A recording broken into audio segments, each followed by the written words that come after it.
In a stunning turn of events that has sent shockwaves through the ranks of the British royal family, Sarah Ferguson, the Duchess of York, has been appointed as the official ambassador for a groundbreaking new initiative aimed at bridging the gap between the monarchy and Generation Z. However, this surprise announcement has been marred by allegations of a bitter behind-the-scenes feud, with Meghan Markle reportedly absolutely furious after her own request to spearhead the campaign was unceremoniously rejected.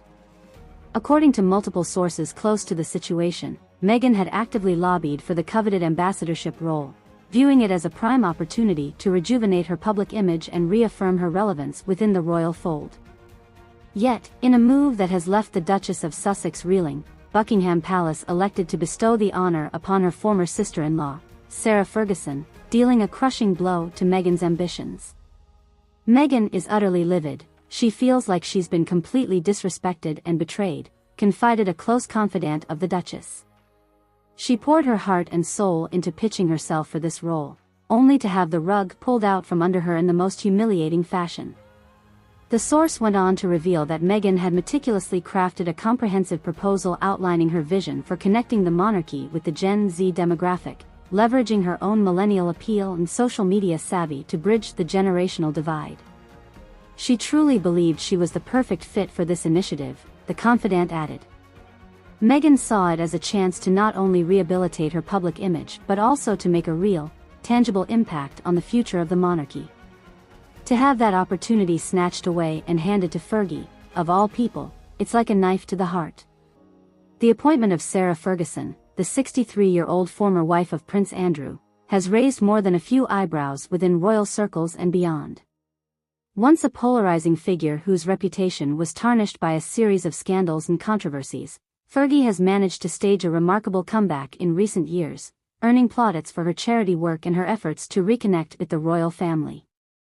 However, many insiders argue that her selection as the face of a campaign targeting the youth demographic is a puzzling choice, particularly in light of Meghan's own well-documented appeal among younger generations. It's tone-deaf, to say the least, remarked royal author and commentator Omid Scobie.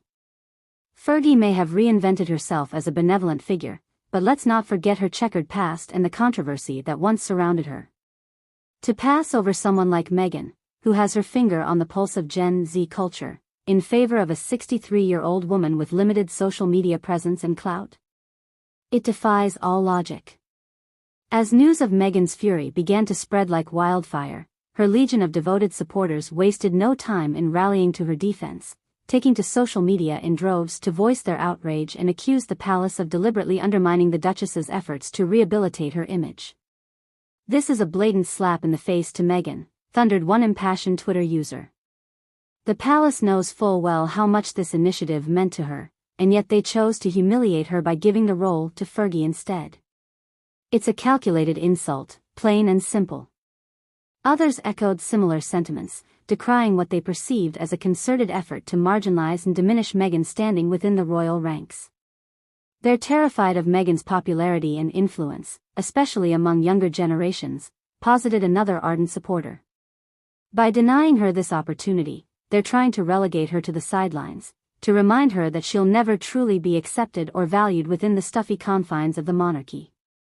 As the backlash intensified, sources within Buckingham Palace scrambled to mount a defense, insisting that the decision to appoint Fergie was based solely on her suitability for the role and her long-standing commitment to charitable causes. The Duchess of York has a proven track record of connecting with people from all walks of life, particularly younger generations, stated a palace spokesperson. Her unique life experiences and her dedication to philanthropy make her an ideal candidate to spearhead this vital initiative. The spokesperson went on to dismiss allegations of any personal vendetta against Meghan, stating that the selection process was entirely merit-based and free from any bias or malice. However, such assurances have done little to quell the growing sense of outrage among Meghan's supporters, many of whom remain convinced that the snub is indicative of deeper, more pernicious forces at play within the monarchy. "This isn't about qualifications or merit, it's about power and control," asserted royal commentator Richard Fitzwilliams. "The palace is sending a clear message to Meghan: step out of line, challenge the status quo, and you'll be swiftly reminded of your place on the fringes." As the controversy threatened to overshadow the launch of the Gen Z initiative itself, those close to Meghan painted a picture of a woman grappling with a profound sense of betrayal and disillusionment. "She's utterly devastated," revealed the Duchess's confidant. Meghan genuinely believed that this was her chance to prove her detractors wrong, to showcase her value and relevance within the royal sphere. But instead, she's been reduced to a mere footnote, her ambitions and efforts cast aside in favor of a retread from the past. The confidant went on to express concern for Meghan's emotional well-being, stating that the snub had reignited lingering feelings of rejection and alienation that had plagued her since her acrimonious split from the royal family. "This has reopened old wounds, reminding Meghan of just how unwelcome and unwanted she truly is in the eyes of the establishment," they confided. "She's questioning everything, her place, her purpose, her future within this gilded cage that seems determined to suffocate her at every turn." As the dust settles on this latest chapter in the ongoing Meghan Markle saga, the battle lines have been drawn, with the Duchess and her supporters on one side and the entrenched forces of the monarchy on the other. Will this contentious ambassadorship prove to be a bridge too far, the final straw that severs Meghan's already tenuous ties to the royal family? Or will cooler heads prevail, paving the way for a reconciliation and a renewed commitment to bridging the generational divide?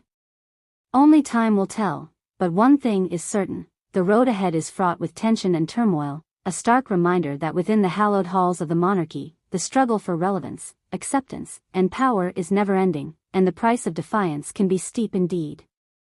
As the world watches with bated breath, the question lingers: can the wounds of the past be healed, or have they been allowed to fester for too long, leaving behind scars that can never be erased? In the end, it may fall to a new generation to chart a course forward, to redefine the very essence of what it means to be royal in an era where tradition and modernity collide with ever-increasing force.